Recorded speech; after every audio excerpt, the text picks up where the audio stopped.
RL Location Automobile. Pour toutes vos locations de voitures et utilitaires en Guadeloupe, faites appel à RL Location Automobile. Avec RL Location Automobile, réservez en toute tranquillité 7 jours sur 7, 24 heures sur 24. RL Location vous propose une large gamme de voitures et d'utilitaires au meilleur prix sur le site internet www.rl-location.com. RL Location, c'est aussi l'assistance et la livraison. Pour tout renseignement, contactez-nous au 0590 10 66 87. RL Location Automobile, la location en toute simplicité. Martinique Actualité.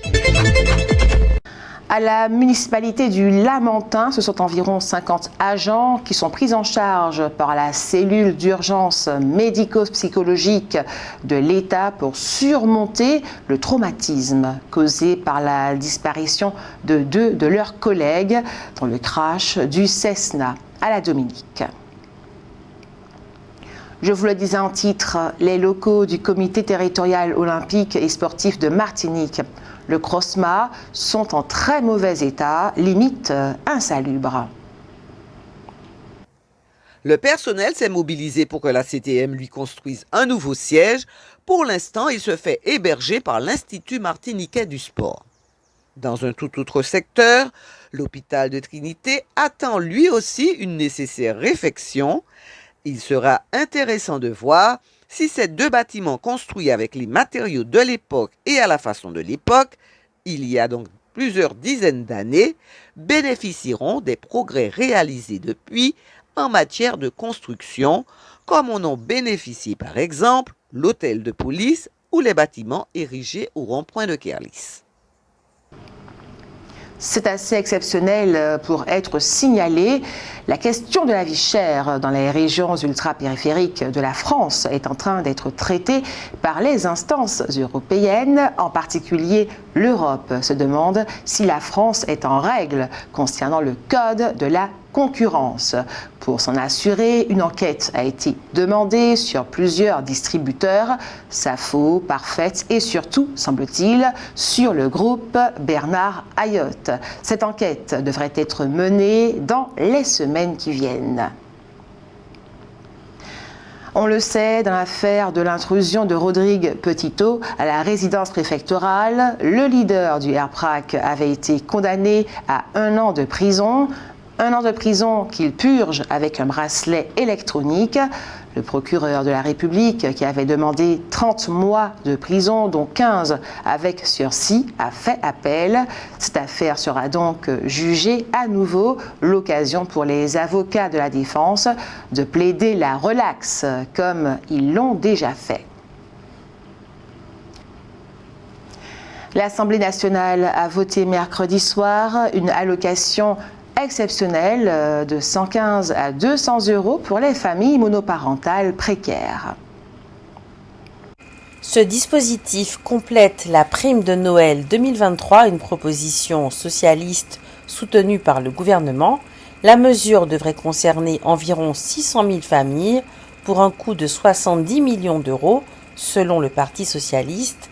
Elle est intégrée au projet de loi de finances de fin de gestion 2023 qui va être adopté en première lecture, puis transmis au Sénat. Une bagarre a éclaté à Bordeaux, à proximité du marché des Capucins, un quartier populaire au centre-ville, entre 2 Antillais qui étaient ivres. L'un d'eux a sorti un revolver et a tué son adversaire. Les 2 protagonistes étaient connus des services de police. La gendarmerie nationale en Martinique s'est dotée d'un appareil permettant en moins de 2 heures de dresser le profil génétique d'une personne. Cela lui permettra, selon elle, de mieux lutter contre la criminalité dans notre pays. Notons qu'on ne parle toujours pas de drones pour garder nos frontières maritimes.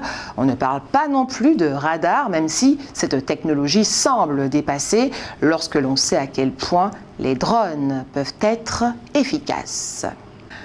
Les marins-pêcheurs de Texaco sont en grève depuis que des travaux ont été faits sur leur lieu de mouillage. Il leur est pratiquement impossible de mettre leur bateau à l'eau. La marina du Marin s'apprête à accueillir l'arrivée de la course transatlantique, une course unique qui met en lumière la passion, le dépassement de soi et l'aventure humaine. Les 39 bateaux engagés sont actuellement en mer et devraient arriver en Martinique aux alentours du 14-15 février. Après une escale technique à Madère, les 60 navigateurs sont partis le 1er février à 16h, heure française.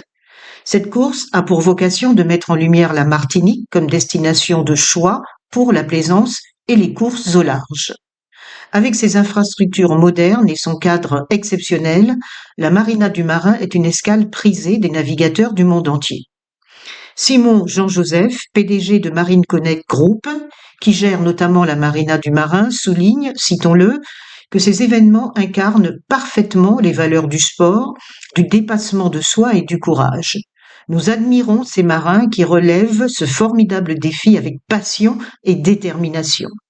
Ce type d'événement contribue à valoriser notre territoire comme une destination incontournable de la navigation et au-delà, il permet d'inspirer la jeunesse martiniquaise en lui montrant que tout rêve est accessible avec engagement et persévérance.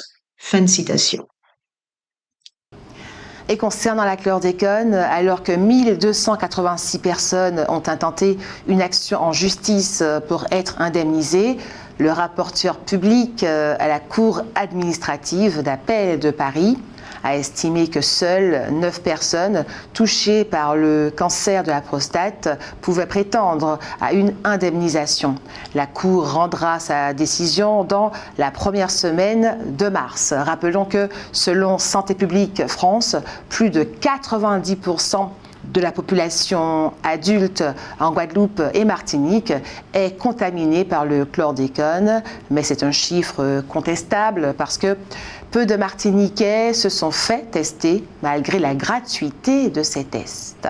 Une lieutenant-colonel des sapeurs-pompiers de Martinique, Catherine Rancé, a été faite chevalier de la Légion d'honneur et les sapeurs-pompiers depuis 30 ans. Elle a embrassé ce métier à l'âge de 24 ans après avoir fait des études d'ingénieur chimiste. Elle est devenue lieutenant-colonel au bout de 13 ans. Outremernews.fr, le site de l'actualité Outre-mer, 24 heures sur 24 et 7 jours sur 7. Retrouvez la chaîne Outremer News sur YouTube.